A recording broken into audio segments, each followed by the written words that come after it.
In early 2015, I, along with 10 other students and 2 faculty members from my small liberal arts college in Massachusetts, took a 2-week trip to Ghana to teach entrepreneurial leadership to teenagers at secondary schools in Sekondi Takoradi, a town on the western coast of Ghana. Our goal, among the 12 of us, was to split up into pairs and teach entrepreneurial leadership to groups of 30 students at 6 different schools using idea-generating activities from a workbook developed by our faculty advisor. Using the activities in the book, the idea was to aid the students in honing their skills and passions, and ultimately connecting them with the needs of their communities, helping them to develop an idea for a product or service that people could benefit from. My partner and I were assigned to teach at an all-girls boarding school. During the weeks leading up to the trip, we had a few meetings with our faculty advisor where we discussed a little bit about the culture, history, and educational system in Ghana. Since we'd be teaching, we focused primarily on the education system, learning that the one established in Ghana is a bit different from the one that we're used to in the United States of America. For starters, we learned that the average Ghanaian student went to boarding school. We were also told that our students, especially the women, were a lot quieter and more reserved than we might be used to. And so with very minimal knowledge of the different cultures in Ghana or the people who inhabited it, we packed our bags and we flew to Ghana. Speaking for myself, though good-intentioned, the truth is I went into the classroom expecting to meet quiet, reserved women who might have to push and beg to participate. The night before our first official class, my teaching partner and I sat down together and looked over a list of icebreakers, hoping to use them to get to know our students a little better and establish an atmosphere where our students felt comfortable speaking up and participating in the activities that we had planned for them. We settled on a couple of our favorite icebreakers, including one where students had to silently organize themselves in a line by order of their birthdays. A test of one's patience, creativity, and ability to communicate without words, we were a little worried that our students would be too shy to participate. However, we went in the next day, we explained the icebreaker to our students, and in less than a minute, our group of 30 girls had organized themselves by birthday in a straight line almost effortlessly without any words. My partner and I were floored. We went back to the church that evening ecstatic that a group of young adults were able to use gestures to communicate their birthdays and subsequently line up in that order.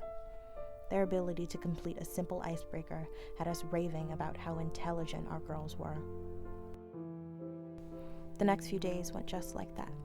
We'd read something straight out of the workbook to our students, we'd have them complete a few activities from the book, and then finally, we'd go back to the church, bragging about our girls like proud parents, amazed at their ability to keep up with everything that we taught them, despite the fact that we weren't overly familiar with the content in the book ourselves.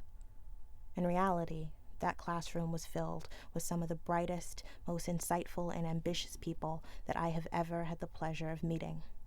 But for the first few days, I wasn't able to see my students for who they really were.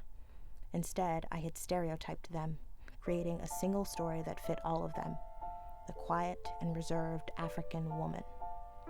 Chimamanda Adichie, a renowned Nigerian author, speaks about the way we let stereotypes become the single narrative for people who live outside of Western culture in her 2009 TED Talk entitled The Danger of a Single Story.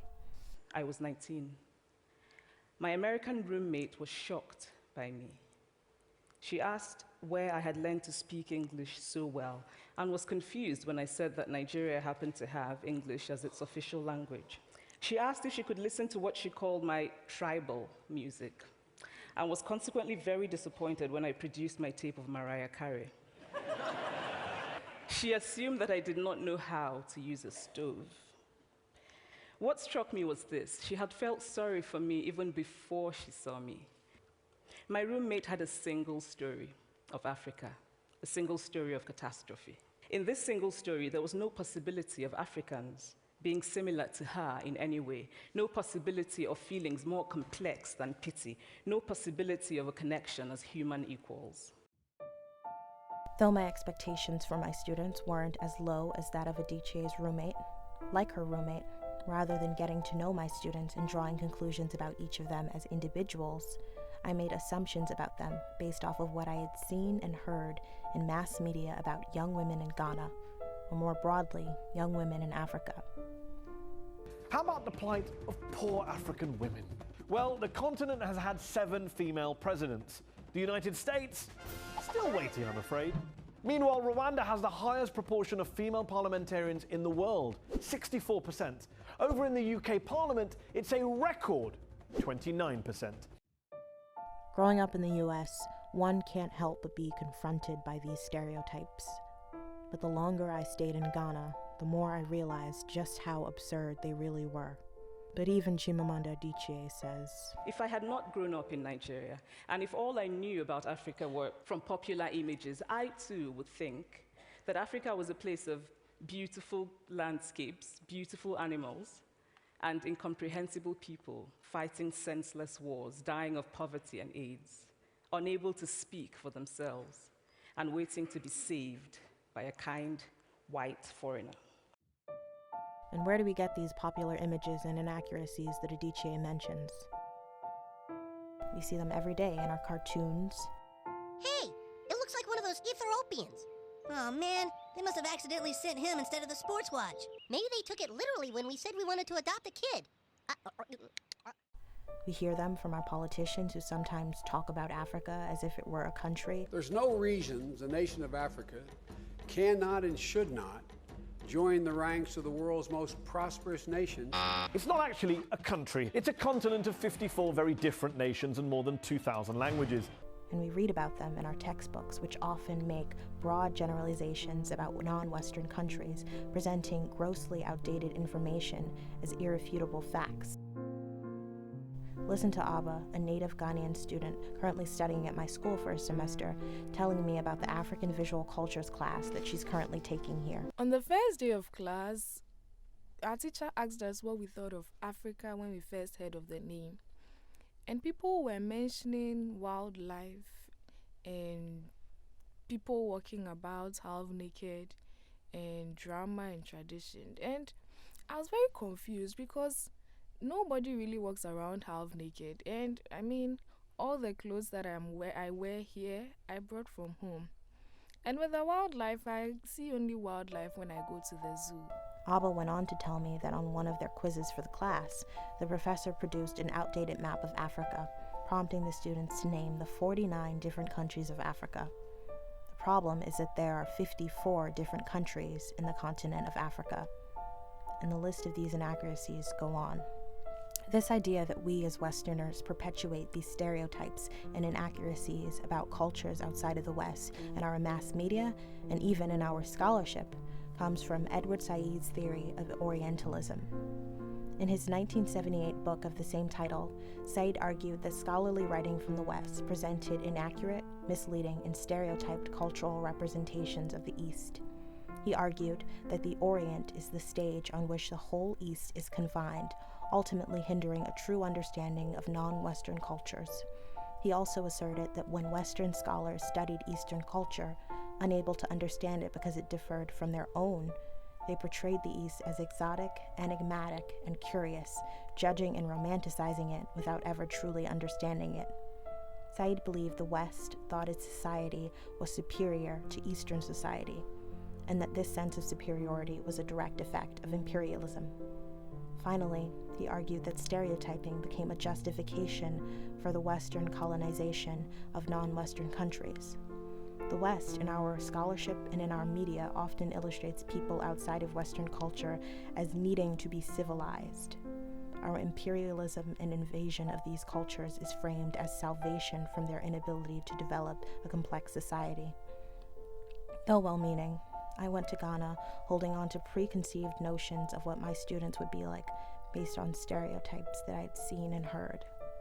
What's more, knowing hardly anything about entrepreneurship other than what I had learned in the workbook given to me by my faculty advisor, I arrogantly went to Ghana expecting to teach the students there something, most of whom were only a year or two younger than me. The idea of going into another country and aiding the people there in meeting our Western standard of education is, in my opinion, startlingly similar to the goals of Western imperialism. I should add that while Ghana's education system isn't perfect, neither is America's. Because property taxes fund public schools in the United States, often students living in affluent neighborhoods go to rigorous schools with an abundance of resources, while students in lower income neighborhoods have very limited resources and often an insufficient primary and secondary school education.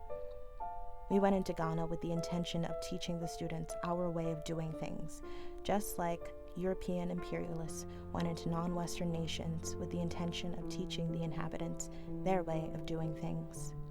They felt that their duty, their white man's burden, as the poet Rudyard Kipling might say, to be their saviors. Pippa Biddle, an American journalist and activist, reflects in her 2014 Huffington Post article entitled "The Problem with Little White Girls, Boys, and Voluntourism" about a high school service trip to Tanzania that she went on, where her and a group of students from her school built houses for people without homes. She writes, "Our mission while at the orphanage was to build a library. Turns out that we, a group of highly educated private boarding school students, were so bad at the most basic construction work that each night the men had to take down the structurally unsound bricks we had laid and rebuild the structure so that when we woke up in the morning, we would be unaware of our failure. It is likely that this was a daily ritual. Us mixing cement and laying bricks for 6+ hours, them undoing our work after the sunset, relaying the bricks, and then acting as if nothing had happened so that the cycle could continue." Biddle goes on to assert that the service trip became less about helping the people in Tanzania and more about making the students on the trip feel like they were doing something to make a difference, even if they were actually more of a burden than they were a blessing. Nowadays, it has become cool and trendy for us Western students to go to what we call developing nations and make a difference by building houses or teaching English. Though undoubtedly good-intentioned, the assumption that the very presence of eager but ill-prepared Western students could positively impact people in developing nations is rooted in an unspoken conjecture of superiority. While I believe that it is of utmost importance for us to burst our Western bubbles and engage with other cultures, I think we need to be more mindful of the ways in which we go about it.